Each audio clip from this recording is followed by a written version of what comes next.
Hello, welcome everyone. We're here with Florida Closing and Escrow and BOW, brokers, opens, and tours worldwide. We're starting with our expert attorney, Anthony Bauza, who's a real estate expert, and John Iowanu will be joining us as well shortly. So, welcome everyone, and I hope everyone is safe and healthy. And we begin with any COVID updates. As we know, the eviction ban was extended to March 31st, as well as the student loans payments were frozen through September. No payments are due and a 0% interest. As far as a next round of stimulus, 1.9 trillion package was proposed by President Biden.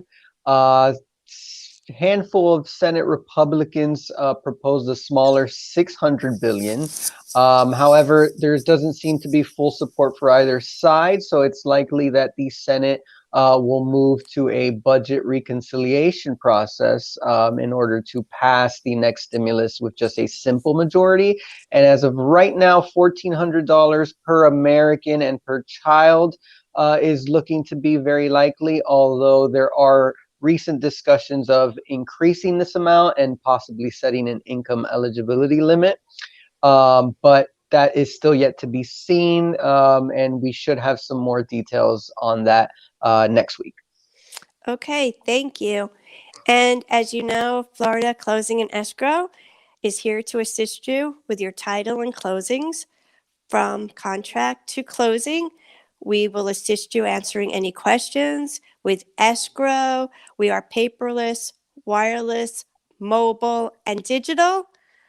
We'll go to any location as needed, and we can also assist out-of-state and out-of-country buyers via online notarizations, etc. So contact us for those details. We conduct closings in the office, even curbside or any location as needed. We also have most languages, and we assist to structure deals to close. We are deal makers, and we could set up LLCs for you at cost. And again, we'll do contract draft and contract review and assist as needed with anything to help you close more deals. So those were the COVID updates, and now we're going to get into the real estate updates. And welcome, John. I'm glad you joined us, John Iowanu. And we're going to start with some good Miami news. First of all, the 30-year mortgage rates inched back down last week, and the average now is 7.3%. And the hot Miami market shows no signs of cooling down. Florida, California, Texas, and Arizona have solidified their status of being the place for snowbirds. We are definitely a snowbird state, and Florida has long been designated as such. And in fact, now it's Boca Raton who emerges as the best place to be in 2021. There's sunny skies, a relaxed, laid-back atmosphere, where social distance is easy to practice. And there's 21 miles of beaches, 255 square feet of park space per capita, 23 golf courses. So it's optimal for spending time outdoors. Boca Raton and Florida have been well developed as their housing infrastructure accommodates the influx of newcomers during the winter. More than 55% of Boca vacant housing stock is dedicated to seasonal use. And we have the influx coming, including politicians, film stars, celebrities, Wall Street billionaires, and Miami is the new must-have address. So, in fact, there's many financial companies flocking here. There's been rumors even of Goldman Sachs locating on Brickell. 5.64 million existing homes sold in 2020, the highest level since 2006. Housing inventory, though, fell 23% from last year, 1.07 million to 1.07 units, a 15-year low in single-family homes. Home prices near Miami increased 25% last year as Silicon Valley and Wall Street billionaires flock here, whereas Manhattan prices rose only 5% during the same time period. The New York Times examined the influx of business leaders going to South Florida amidst the pandemic. And what began as a temporary move is now becoming a permanent financial transfer. And this is sending home prices skyrocketing. By the end of 2020, the median home price in Palm Beach shot up to $4.6 million, and that was an increase of 29% from the prior year. And most multimillionaire home sales the last few months, I'm going to give you some examples. In September, tech billionaire Peter Tal purchased an $18 million property in Miami on a man-made island that was featured on MTV Real World. And also Shutterstock billionaire John Oringer paid $42 million for a sprawling Miami Beach mansion that A-Rod had lived in prior. It's a 9-bedroom home with co-working space.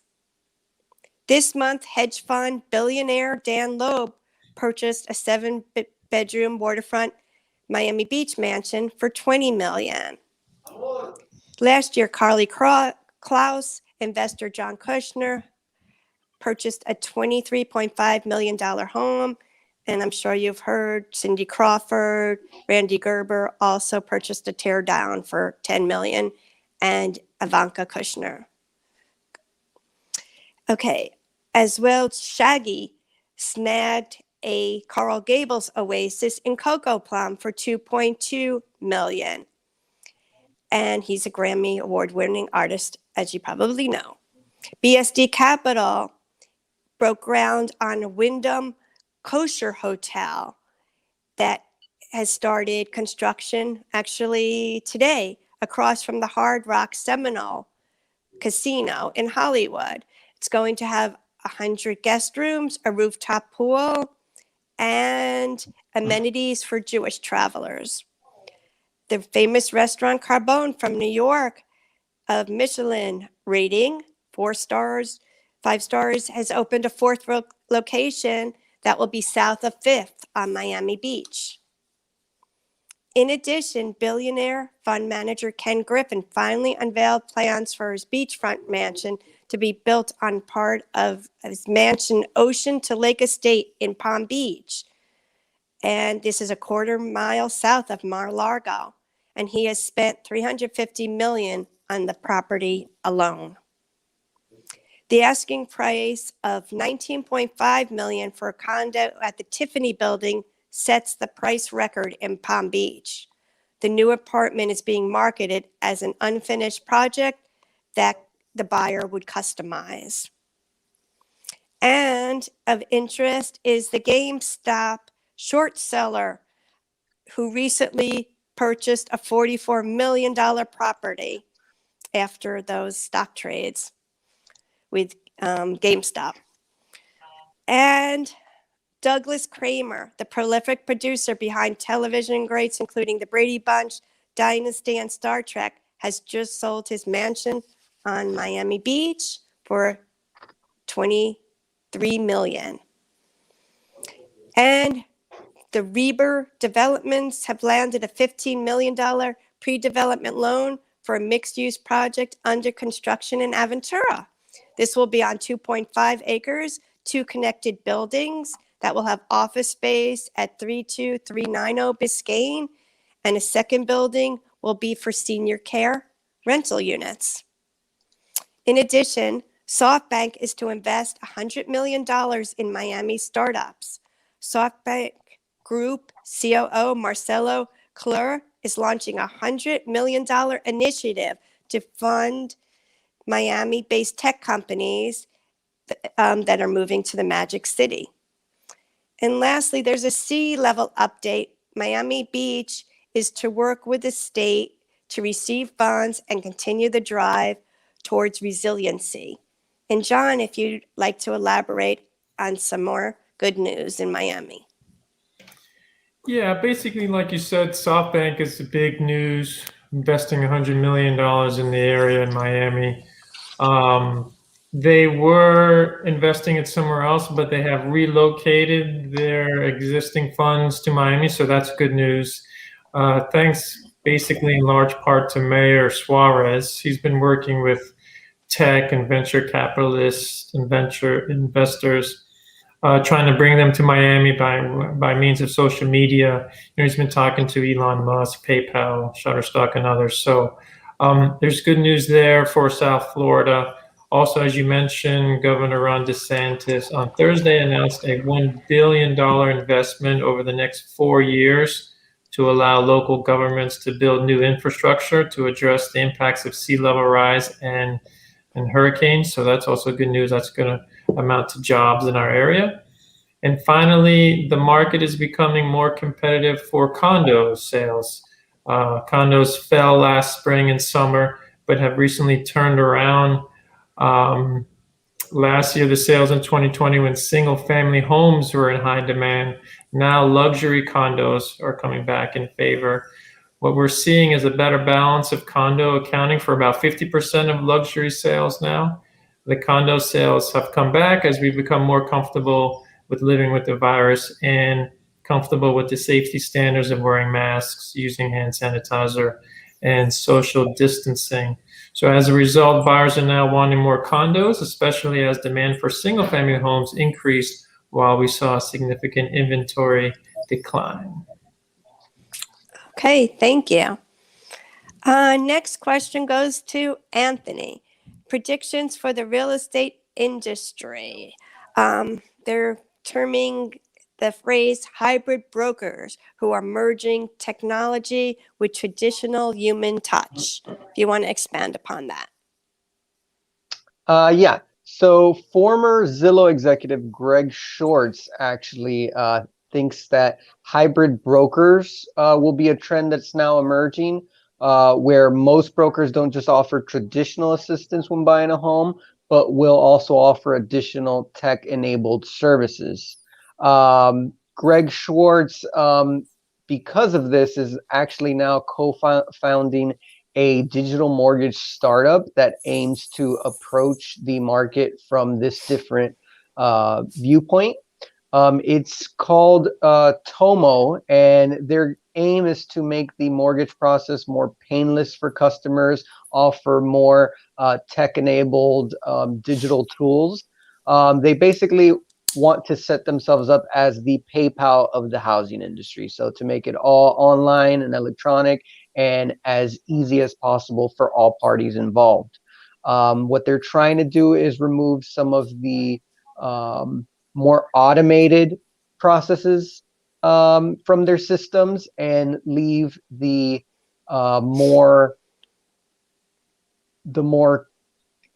excuse me, and leave the more other aspects of the process where the agents need to actually create those relationships to the agents. So relying on the technology to be able to allow some of the part that's more difficult to be done all on computers and bring back basically more humanity and more human interaction into the industry. So if there's one thing we've seen in this past year is technology, all sorts of technology, virtual showings, things of that nature is very helpful. And I think it's something that's going to be carried on going forward. Okay, thank you. And I also want to add, if anyone wants to ask a question or make a comment, please do so in the chat below. And our next question goes to John. A recent number of homes are selling in the U.S. within 2 weeks. Rural and suburban supply shortage is one reason per Redfin. if you want to elaborate. Yeah, crazy times we're living in, but basically during the 4-week period ending in January 24, 43% of homes that went under contract had done so within the first 14 days of being on the market, which is a significant increase from the 35% at the same time last year. During the week ending of January 24th alone, the measure reached 55%, the most since 2012. Buyers are incredibly hungry for listings, but unfortunately there isn't much to choose from, and that scarcity is what's making buyers very eager and to move quickly. As a result, the majority of the homes that hit the market are getting multiple offers right away. The number of active listings on the market during the 4-week period dropped to an all-time low after dropping 35% from the same time in 2020. The scarcity of listings is even more pronounced, as you talked about, in the rural and suburban areas that have become hotspots for buyers during the pandemic. The number of homes for sale in rural areas nationwide started the year down, record-breaking 44.4% compared to a year ago. In the last 4 weeks, ending January 21st, the number of homes listed in suburban areas fell 38.4% compared to the same time last year. Basically, the scarcity of rural and suburban homes for sale is driving their overall housing supply shortage. Many homeowners are staying put, and homes in those neighborhoods are snapped up as soon as they're listed. Those areas remain popular as the pandemic and remote work continues to motivate buyers to prioritize indoor and outdoor space over commute times and urban amenities. Okay. And since multiple people are often bidding on properties, what is the best way of how to craft your offer? And this goes to Anthony. Yeah, so especially in a very hot seller's market, there are some steps that buyer's agents can take to help their clients' offer stand out. One thing is for sure, definitely set your buyer expectations beforehand. So before an offer is even made, agents should make sure that buyers know what they're in for and understand the market and understand what's expected of them so that they can take the steps necessary to move quickly and complete a successful transaction. With that being said, always set up your buyer for success. Make sure that they're qualified and that they're educated regarding comparables in the area. Another thing that helps is to call the listing agent and ask them what they need and what the seller needs. Sometimes listing agents prefer you to use certain contracts over others or want certain terms included or certain preferences. So anything that could make your offer look more favorable would definitely be very beneficial. Next, Google the seller. So once you know who the seller is, try to find out if the buyer for some reason may know them or is familiar with them. Any sort of human connection that you can create will be better and will help put the seller at ease if they could form some sort of connection to you. Also, read the MLS listing. Find out what's important from the seller. Find out from the way that the MLS is written what it is that you need to address in the offer.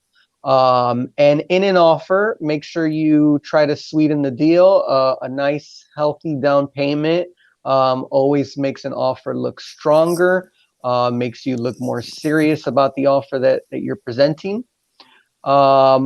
Another great way is if there is another agent or possibly a lender that you could get to put in a good word for you.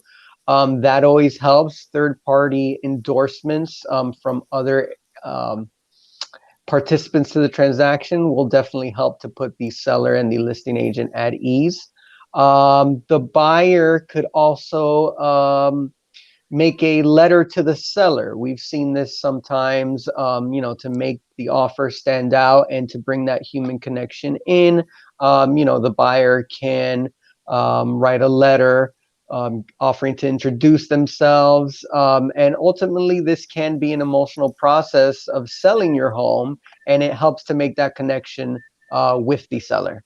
Right, things they love about the house. Yeah, that too, definitely. And lastly, make sure you're prepped for inspections and appraisals. If you have an inspector ready to go, that could be in there within 24 to 48 hours, the faster you could go in and make that inspection and possibly, check off that contingency, the more likely the seller would be willing to move forward. Also, appraisal issues. When there's a hot market like it is now, when an appraisal comes in, it's not necessarily an opportunity to renegotiate the deal and expect the seller to offer any sort of reduction. With the way the market is now, sometimes the appraisals are actually even being waived, or if an appraisal comes in low, buyers are willing to put in the difference. So anything that could be offered like that, obviously structuring that offer and doing your homework before the offer is made to know if that sort of scenario will come up will definitely help to make a very strong offer. Okay, thank you. And the last question is about how to further cope with a low inventory market, how to be proactive and persuade potential sellers to put their property on the market now. If John will provide some answers to that. Yeah, there's actually 12 ways to proactively persuade potential sellers to put their properties on the market now. Number one is listings hiding in plain sight. According to the National Association of Realtors, about half of buyers' leads had a property they needed to sell in order to purchase. So if you do have a buyer, consider asking them, hey, do you have a property that you need to sell? So that could be a potential lead there. Number two is overcome the contingent sale problem. A lot of sellers say, look, I don't want to sell because we haven't bought a property yet or know a property that we want to buy. So what we can do is there's an addendum on Form Simplicity that realtors can use that says the purchase is based on the seller selling their home. So that's an option there. Number three is referrals are still the name of the game. Regardless of iBuyers and Zillow, the 2020 National Association of Realtors profile of buyers and sellers reports that 67% of sellers either rehired their previous agent or obtained a referral from a friend, neighbor, or relative. So you should spend more time working your leads with your past clients and your sphere of influence. Number four is the first one who gets a face-to-face wins. The National Association of Realtors profile also reported that 77% of recent sellers only interviewed one agent before listing their house. So previous profiles have consistently found that the agent who gets the listing is the first one who sees the sellers when they decide to sell, which is why it's critical to be in that face-to-face contact at least once a month, or at least through phone calls or emails, but just stay in contact. Number five is mind the loyalty gap. National Association of Realtors reported 89% of the sellers say they would rehire their agent for future services. But this was very interesting. Only 26% actually did because their agents failed to stay in touch with them. So make sure you stay in touch with your past clients. Number six is monitor their social media accounts for significant life changes. This is interesting too, a little creepy, but actually pretty smart. If you're following certain people and you find out that they have a wedding coming up or they have a birth in the family, it might be a good idea to touch base with them because those people sometimes look to purchase homes when those situations happen. Number seven, prospect old expireds. This is a tried and true strategy and has worked for decades. You can search your MLS for listings that expired 1 to 3 years ago and cross-check the public records to determine if the property has sold. And if not, then contact the owner and offer them a free complimentary evaluation or CMA of what their house is worth now. Many owners have no idea that how their houses have increased in price, so that might help. Number 8 is the boomer migration is on. So although many boomers are choosing to age in place, a substantial portion of them are selling their current homes that are quite large and looking to move into smaller homes, or at least homes that are 1 story instead of 2. So you can identify who those owners are. They're basically aged between 50 and 60. So reach out to those if you have any of those people potentially in your database. Number 9 is remote workers. This is a different type of prospect to look for. And these are basically the owners of lofts and small condos who make $100,000 or more per year. And most likely they're going to be looking to upsize. So consider contacting them. Number 10 is non-owner occupied. One agent, this was pretty smart, found a single-family rental property and then searched for the owner. Then she cross-searched to see if he owns any other properties, and it turns out that he owned 12 other rental houses. So she basically found an investor. And one investor client can be worth 20 times as many as a regular client. So consider doing that. That was a wise choice. And also when you contact these investors, you can bring up the fact that they can save money by doing a 1031 exchange. Number 11 is prospect the rental expireds. This can be a tremendous boom to business. If your MLS posts lease listings, you need to know 2 different dates. First is if the property does lease, you might want to consider sending a postcard to the renter and asking them, maybe they're considering after this lease purchasing a property. The second is prospect the rental listings that did not lease. Those owners may be much more likely to list now. If they can't find a renter, maybe they'll be more willing to sell now. And finally, number 12 is the under contract opportunity. Although you can track when a property goes under contract on the MLS, the public doesn't generally have access to this info. So one idea is to contact the surrounding properties and maybe send them a postcard or something that says, hey, we just want to let you know that a property at so-and-so has gone under sale. If you want us to give you a heads up of what that sale price is and to give you a CMA, we can work with you with that too. So that's interesting. Basically, the bottom line is you can persuade some home buyers to list with you by tapping into their current needs, wants, and any pain they may have in their current living situation. Also focus on being in regular either face-to-face contact or phone contact or email contact with your past clients, as that's key to work your sphere. You want to be sure you're the one that they see when most face-to-face when they're ready to list. So if they're thinking about selling or buying, you want them to think, okay, this is my realtor to contact. Okay. Were there any questions? Anyone see any of the questions posted? Nope, all good. All good. Okay. So I just want to add that Florida Closing and Escrow is also the only title company now in Sunny Isles. But again, we're mobile, so we will go wherever is needed. We're here to help you from contract to closing. And we also have marketing tools in addition to assist you via BOW, such as the live broadcast, simulcast opens and showings. We also have professionals we work with for 3D tours, immersion tours, virtual realty and drone, etc., digital business cards, and tools that will help you market your listings and or your opens to targeted viewers. So kindly contact us as needed. We're here to help with your success, and we hope you stay safe and healthy. If anyone wants to add anything?